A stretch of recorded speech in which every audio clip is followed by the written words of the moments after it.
नमस्कार साथियों, चैनल में पुनः सभी का स्वागत है। देखते हैं कि भारतीय इतिहास के अंतर्गत जो आपके वनडे कंपटीशन में प्रश्न पूछे जाते हैं और ख़ासकर ये यूपी टीजीटी और पीजीटी और नेट और हायर एजुकेशन के संबंध में जो विषयागत खासकर भारतीय इतिहास से जो प्रश्न आते हैं, तो उस भारतीय इतिहास में मध्यकालीन इतिहास से जो प्रश्न पूछे जाते हैं उसके संबंध में देखते हैं।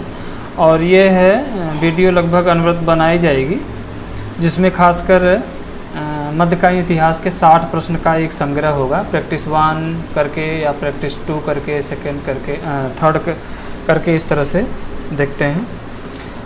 इसे आप मेरे साथ प्रैक्टिस करेंगे तो संभवतः आपके जो आने वाले टीजीटी पीजीटी हैं और जो हायर एजुकेशन संबंधित है उससे प्रश्न ज़रूर से ज़रूर पूछा जाएगा। पूछ रहा है निम्नलिखित में से कौन एक महिला आलवर संत थी? तो आंडाल है ना, आंडाल ये महिला एकमात्र यह महिला आलवर संत हैं, तो ये इम्पोर्टेंट है। दूसरा है पल्लव रथों में सबसे बड़ा रथ कौन सा है? तो पल्लव रथों में सबसे बड़ा रथ जो है धर्मराज रथ है ना। कौन सा रथ है? धर्मराज रथ है। इसके साथ ही सार्वभौम गुप्त वंश के बाद किस वंश ने गरुड़ को अपना राज चिन्ह बनाया था? है ना, पूछ रहा है कि गुप्त वंश के बाद जो है किस वंश का राज चिन्ह गरुड़ था? तो किस वंश का था? राष्ट्रकूट राजवंश का राज चिन्ह क्या था? गरुड़ था, है ना। दूसरा प्रश्न देखते हैं, निम्नलिखित में से कौन अपने को ब्रह्मक्षत्र कहते थे? तो अपने को कौन ब्रह्मक्षत्र कहते थे? तो सेन वंश के जो शासक थे अपने को ब्रह्मक्षत्र कहा करते थे। तो सेन वंश के संस्थापक जो है सामंत सेन थे ना, तो यह अपने को ब्रह्मक्षत्र कहते थे। अगला प्रश्न है, वे उत्तर भारतीय राजवंश जिन्होंने राष्ट्रकूटों का मुकाबला किया था, है ना। तो वे उत्तरवर्ती राजवंश जिन्होंने राष्ट्रकूटों का मुकाबला किया था वह थे प्रतिहार और पाल शासकों ने। प्रतिहार और पाल शासकों ने क्या किया था? राष्ट्रकूटों का मुकाबला किया था। अगला देखते हैं, जिसे त्रिपक्षीय संघर्ष के नाम से जाना जाता है इतिहास में, है ना। अगला है निरालंबा सरस्वती, यानी सरस्वती अब निराश्रय हो गई हैं, एक कवि द्वारा किसकी मृत्यु पर कहा गया था? तो किसकी मृत्यु पर कहा गया था? यह राजा भोज परमार यानी भोज परमार की मृत्यु पर एक कवि के द्वारा निरालंबा सरस्वती, है ना, यानी सरस्वती अब निराश्रित या निराश्रय हो गई हैं, इसके संबंध में कहा गया था। अगला प्रश्न है, चंद्रबरदाई के पृथ्वीराज रासों में वर्णित हुए कौन सा 4 राजपूत राजवंश थे जिनकी उत्पत्ति आबू पर्वत की अग्निकुंड से मानी गई है? इसके पहले मैंने वीडियो में बताया भी था एक इसके लिए फार्मूला, प्रपचौचा करके, है ना। तो प्रपचौचा यानी प्रतिहार, है ना, चौहान, चालुक्य और परमार। तो प्रतिहार, चाहमान, चालुक्य और परमार, ये 4 राजवंश हैं जो अग्निकुंड से पैदा हुए थे। अगला है, पालयुगीन प्रसिद्ध शिक्षा केंद्र विक्रमशिला महाविहार कहाँ था? तो विक्रमशिला महाविहार था कहाँ पे था? तो अंतिचक में था, है ना।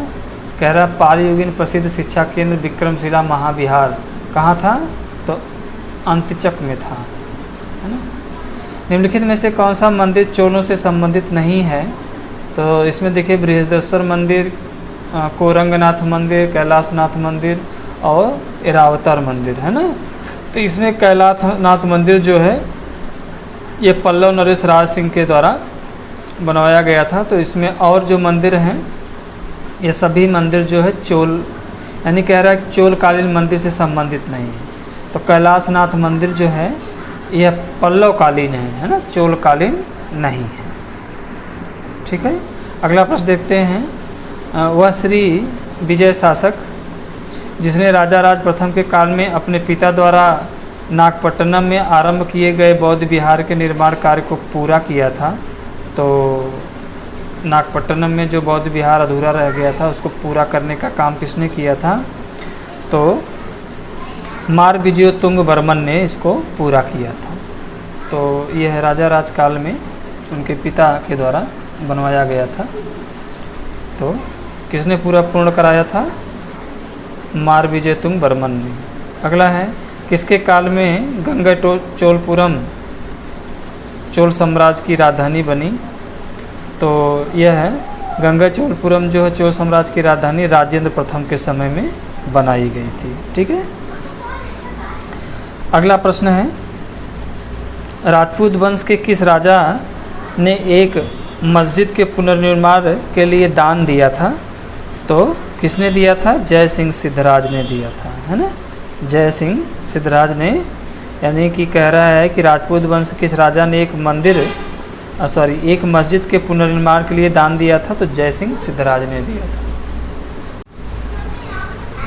चलिए अगला प्रश्न देखते हैं। पूछ रहा है, कश्मीर के निम्नलिखित शासकों के कालानुक्रम व्यवस्थित कीजिए। तो कश्मीर के जो शासक थे उनका कालक्रम पूछ रहा है कि इनको व्यवस्थित करिए, किसके बाद कौन आया था। तो इसको व्यवस्थित कैसे करेंगे? पहले था अवंती बर्मन का कार्यकाल पहले था। अवंती बर्मन के बाद रानी जिद्दा, इनका कार्यकाल रहा है। फिर उसके बाद रहे हैं हर्ष, राजा हर्ष, और चौथा रहा है जय सिंह, है ना, कश्मीर के शासक जय सिंह। तो अंतिवर्मन प्रथम है, अंतिम इसमें जय सिंह है। तो इस तरह 1, 2, 3, 4 यह क्रम से व्यवस्थित है। अगला पूछा है कि निम्नलिखित में से कौन कुतुबुद्दीन ऐबक द्वारा निर्मित नहीं कराया गया था? तो ये स्मारक दिया है, पूछ रहा है कुतुबुद्दीन ऐबक द्वारा कौन सा इमारत इसमें निर्मित नहीं कराया गया है? तो कुब्बतुल-इस्लाम मस्जिद ये बनवाया गया है इन्हीं के द्वारा, कुतुब मीनार इन्हीं के द्वारा, 2.5 दिन का जो प्लान। अलाई दरवाज़ा, देखिए अलाई दरवाज़ा जो है ये अलाउद्दीन खिलजी के द्वारा बनवाया गया था, तो यही नहीं है। अगला निम्नलिखित में से किसने तुर्कान चिहलगामी का गठन किया था? तो किसने किया था तुर्क चिहलगामी का? इल्तुतमिश ने किया था, है ना। अगला प्रश्न है, अलाउद्दीन के आक्रमण के समय वारंगल की किस राजवंश का शासन था? तो जब अलाउद्दीन आक्रमण किया था तो वारंगल में किसका राजवंश था ना, पूछिए। तो काकती राजवंश था, है ना। वारंगल में काकती राजवंश का शासन था। अगला, मोहम्मद बिन तुगलक ने कृषि के विकास के लिए किस एक नए विभाग का आरंभ किया था? तो कृषि विभाग दीवाने को ही था, है ना। अगला है, विजयनगर साम्राज्य की स्थापना किसके शासनकाल में हुई थी? तो विजयनगर साम्राज्य की स्थापना किसके शासनकाल में हुई थी? तो मोहम्मद बिन तुगलक के समय में हुई थी। दिल्ली सल्तनत का शासक था मोहम्मद बिन तुगलक।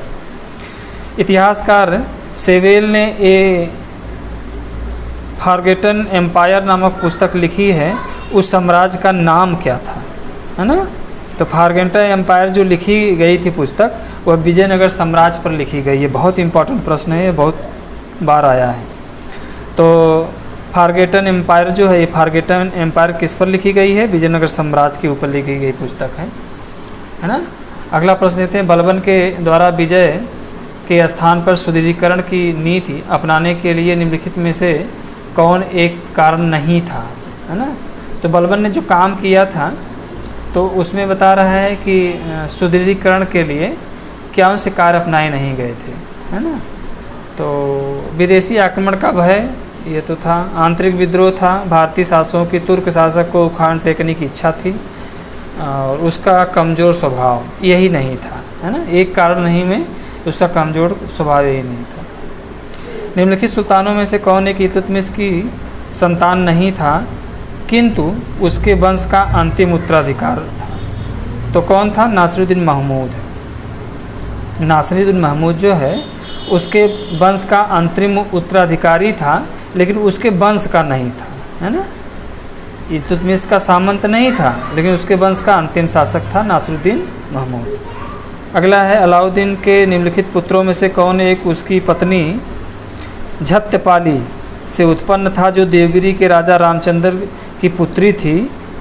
तो यह है प्रश्न जो है बहुत इम्पोर्टेंट है। तो शिहाबुद्दीन उमर होगा इसमें, है ना। तो शिहाबुद्दीन उमर जो है देवगिरी के राजा रामचंद्र देव की पुत्री थी। अगला प्रश्न पूछ रहा है कि फुतुहात-ए-फिरोज़शाही किसने लिखे था? तो ये फिरोज़ शाह तुगलक की आत्मकथा है, फुतुहात-ए-फिरोज़शाही। अगला है, खानकाह क्या था? तो खानकाह क्या था? सूफी संतों का निवास स्थान था। क्या था? सूफी संतों का निवास स्थान को खानकाह कहा जाता था। निम्नलिखित में से कौन बरकरी संप्रदाय के संत थे? इसमें पूछ रहा है कौन कौन बरकरी संप्रदाय के संत थे, है ना।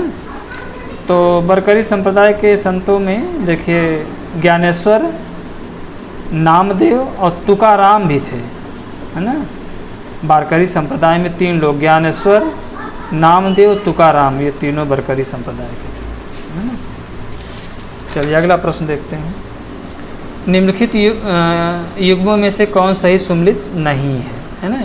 तो बाज बहादुर मालवा का शासक था, सुल्तान मुजफ्फर शाह गुजरात का था, यूसुफ आदिल शाह अहमदनगर का नहीं था, ये देखिए यही गलत है। यूसुफ आदिल शाह बीजापुर का था, और कुतुब शाह गोलकुंडा का था ही, तो यही नहीं सम्मिलित है।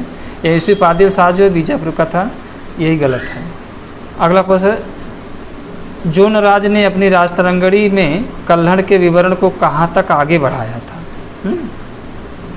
तो सुल्तान जैनुल आबदीन, है ना, कह रहा है जोन राज ने अपनी राजतरंगड़ी के कल्हड़ के विवरण को कहाँ तक आगे बढ़ाया था, है ना। तो सुल्तान जैनुल आबदीन तक इसने बनाया था। तो इस तरह से है। अगला, निम्नलिखित में से किसने अकबर के दीवाने इलाही को ग्रहण किया था?